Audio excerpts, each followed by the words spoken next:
I just want to reflect on Sunday just very briefly. First of all, I know victories bring momentum, but has Alisson's goal brought a different kind of momentum, a different kind of feeling for those final two games? In that moment, nobody thought about the next two games. Obviously, we were all just only celebrating the moment. But of course, it's in football and life like this. If you have some downs, you are influenced by it. If you have a high, you should be influenced by it as well. So that was obviously a high for us, and it must make the job easier at Turf Moor. But it changed the mindset a little bit. So that's how it is. And it kept us in the race. That's the most important thing. So yes, it was a very special moment, very special goal from a very special player, which makes it obviously all very special. But yeah, we are all, honestly, we have in the dressing room afterwards, I've never watched a goal more often directly after a game than this goal. But since then, it's all fine. We know exactly nothing really happened apart from we are still in the race, but we are not even close to think we would be already halfway through because we know how high the hurdles are in front of us. Jose Mourinho once said that his second place finish for Manchester United in 2018 was one of his biggest achievements. So it didn't come with a trophy. I'm just wondering, would you feel the same way if Liverpool got top four, given everything that's happened, not only for every club, but for your club in particular this season? Oh, yeah. I mean, I don't want to compare with other things. So it's even still nicer, and it's very complicated and difficult as well to win whatever, because you have to be consistent. And even as a season you're winning whatever, it's never without any setbacks or any problems during a season. So I don't want to compare it, but it would be massive. That's true, absolutely massive, and much better than we would have thought maybe a few weeks ago when it was out of sight for us that we can come that close. So since then we won a few games, brought ourselves in the position we are in now, and now we want to use that. That's clear. Final one for me, Jürgen. It's about a former Liverpool manager in Roy Hodgson. He'll leave Crystal Palace at the end of the season. Just your reaction and words of tribute, perhaps, and could you see yourself managing at the ripe old age of 73? Okay, let's start with the second part of the question. No chance. Hopefully I'm healthy and alive then. That would be already a great achievement, but no, I will not coach anymore. But you're young enough, obviously. If I'm still on the bench, then you can remind me on that. So and tell me what rubbish I spoke years ago. But it's not in my plans at all. Roy Hodgson, one of the very, very greats of our business, years and years ago, when really early, I've said it a couple of times, my former manager, Wolfgang Frank, who introduced in Germany like the ball-orientated defending, and he showed us a lot of videos of Arrigo Sacchi, but as well from Roy Hodgson from his time in Switzerland. So all these kind of things. So he was obviously part of the inventive team of this kind of style. And so I knew him long before I met him. But when I met him, it was even better because a really, really nice guy, I have to say. And obviously high energetic, that he obviously thinks he has to do this stressful job in this kind of slightly advanced age. But he did a great job again. So staying in the Premier League is for all teams who are not fighting around the European spots a massive achievement. And he did that again and again with Crystal Palace. He obviously formed there a group which followed him completely, and I have to say I couldn't have more respect for what he did and how long he did it and on which level he did it. So I'm not sure he will retire. Maybe he stops only at Crystal Palace and searching for the next challenge. I would be not surprised about that. But on the day when he then finally finish, football will lose a really great person of the game. Thank you. And we go to Jonathan for 2 questions from PLP. Jonathan. Thank you. Jürgen, just to follow up on that, I mean, as Damash mentioned, obviously a former Liverpool manager, will you be helping to ensure that he gets the send-off he deserves on Sunday at your place? How can I be involved in that? How could I be involved in that? Sorry? No, I'm just talking about that. It will obviously be his final match, won't it, on Sunday? So I'm sure you personally will not. I'm not talking about the match. You know, I'm sure you personally will ensure that it's a fitting farewell. From my point of view, 100%. But that's not so far. Nobody asked me about that. I don't think it's my job. But he was here as a manager. He worked here, and as far as I know, the Liverpool supporters, and there will be Liverpool supporters in the stadium. He will get absolutely a nice farewell. But obviously, before and after the game, during the game, I hope we can do something differently. But that's not important in the moment. So we play Burnley. Yes, as much as I have influence on it, he will get a proper farewell. And just on the significance, Jurgen, of a top four finish, there are many obvious reasons why this would be an incredible achievement. Sorry, I have to go back. Oh, sorry. Farewell. Does that mean he retires? Usually, you only get a farewell when sorry. Farewell to Crystal Palace. A farewell to Crystal Palace. Okay. So, yes, he will get that definitely. Sorry. Yeah, he said it's time to sort of move on from top flight football. So take that as you. Those championship, more games. I love that. not a great idea. I just wondered, Jurgen, just as far on the significance of the achievement. Obviously, there are many obvious reasons why this would be an amazing achievement if you finish top four. But I'm sure there are many other reasons behind the scenes, possibly that we don't even know about why this would be such an accomplishment. Can you sort of summarize in your own feelings towards that?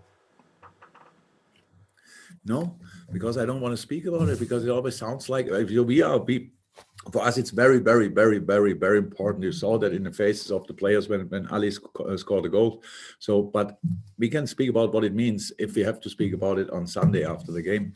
But now we play Burnley, and I really don't like these talks like we would have made it already before we play Burnley. And Crystal Palace. And that's absolutely that would be, in my mind, at least disrespectful. And I don't want to think about it, what it means. In a moment, it would mean for us, if we have on Sunday still a final for us, then we had a positive result at Turf Moor. So that's all what it is, and depends on other results. If we don't win on Wednesday, then we don't have a final on Sunday. So these kind of things, but we only have to focus on this one game.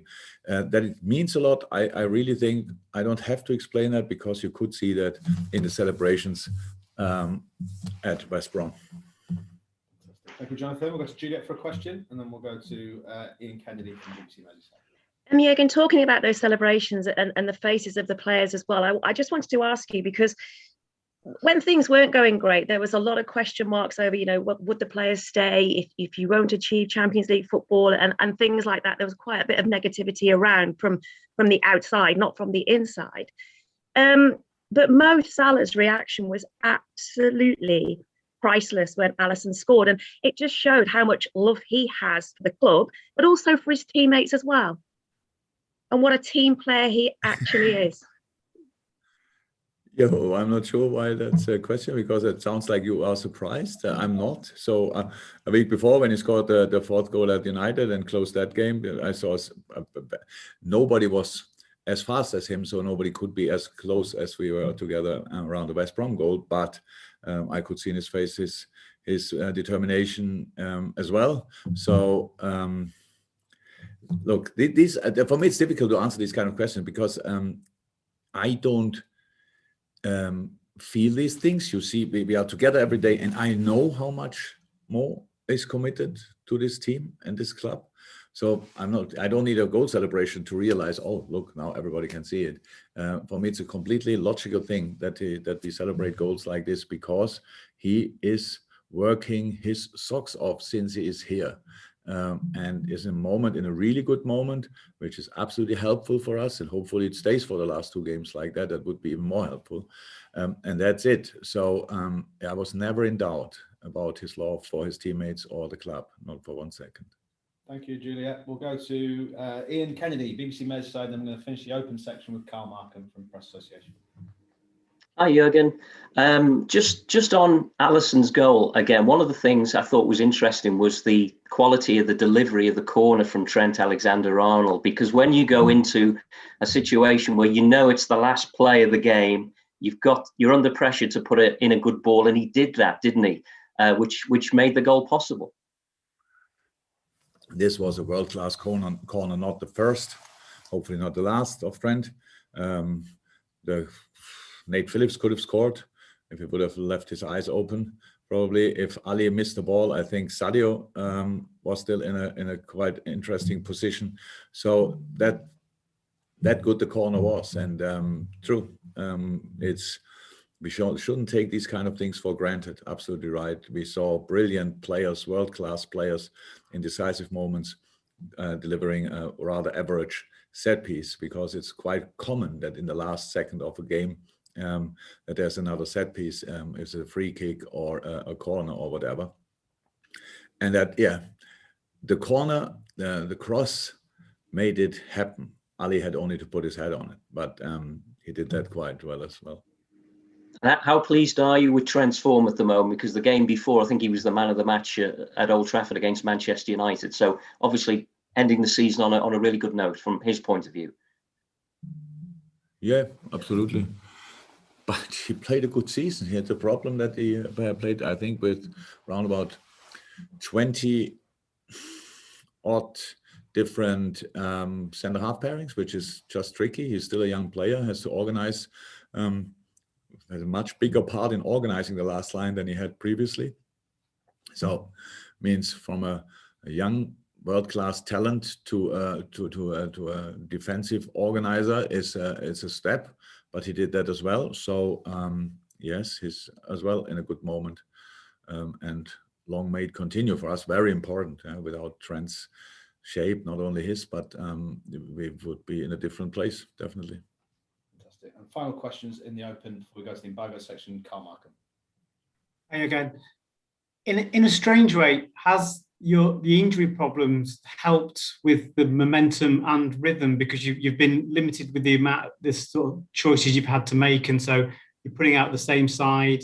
I mean, yeah, in rhythm, Thiago for one is benefiting, and I know Matt will mute me, so go sneaking as well. If you've got any of those players back, any team news wise as well. No, not at all. Not a little bit. The problem is what we had. It happened with injuries. Obviously, started pretty early. That always puts everybody else under pressure. Some other players were injured in a specific, like when we started the season, like Ox, for example. Then Shaq got some problems and these kind of things. So they came all back step by step. But then you usually have a stable formation where you can throw them in. We never had that. We always had to sort first and foremost the real problems. And it means we had to keep some players more often on the pitch than we would have done in other seasons. The young boys were not ready in the beginning to replace the center halves. We had to work a lot with them. You cannot just throw them in. It's with young players especially, it's not fair. Just throw them in the hot water and then you just realize that they are not ready to swim. So that makes no sense. And that's why it was all a massive challenge for all of us, but it didn't help the rhythm or whatever. Thiago is an example. So yes, he's a world-class football player, but he came as well from a pandemic with after the lockdown in Germany, when they started playing again, he had to play Bundesliga games and the Champions League final. Came then here to a new club with a little break only, arrived here, got injured, and had to restart again with a team who was not settled. So that's massive. That's nearly impossible. What he did in these moments is absolutely incredible. Now things look like more settled. That's clear in a moment, with some results going in our direction, which helps as well, gives confidence to everybody. Now it looks different and better, but it's just we are not even halfway there. Thiago is not halfway there. The team is not halfway there. We have just to keep going and improving. And I've not been muted. So any of those players coming back, the ones that are injured? Not for this game, but that's Millie will train today. Is that then enough? Being involved tomorrow, I will see. Diogo is actually, when the swelling went down, we did another picture, and it looked better than in the first place with the first scan. When in the CT you could see it better, and so it's a tiny little chance for him for the weekend. but it depends on how he improves now. That we have to see that. But it's good news, obviously, for Portugal and for Diogo himself. With the Euros, as they're not in danger at all. So that's good. If it will be, if it's good enough for us, we will see. Okay. Ox and Keita. Oh, Ox was ill. Yes, Ox is back. Yeah. Navi wasn't part of team training yet, so that will be not enough until tomorrow for sure. Ox was in team training, so he's back.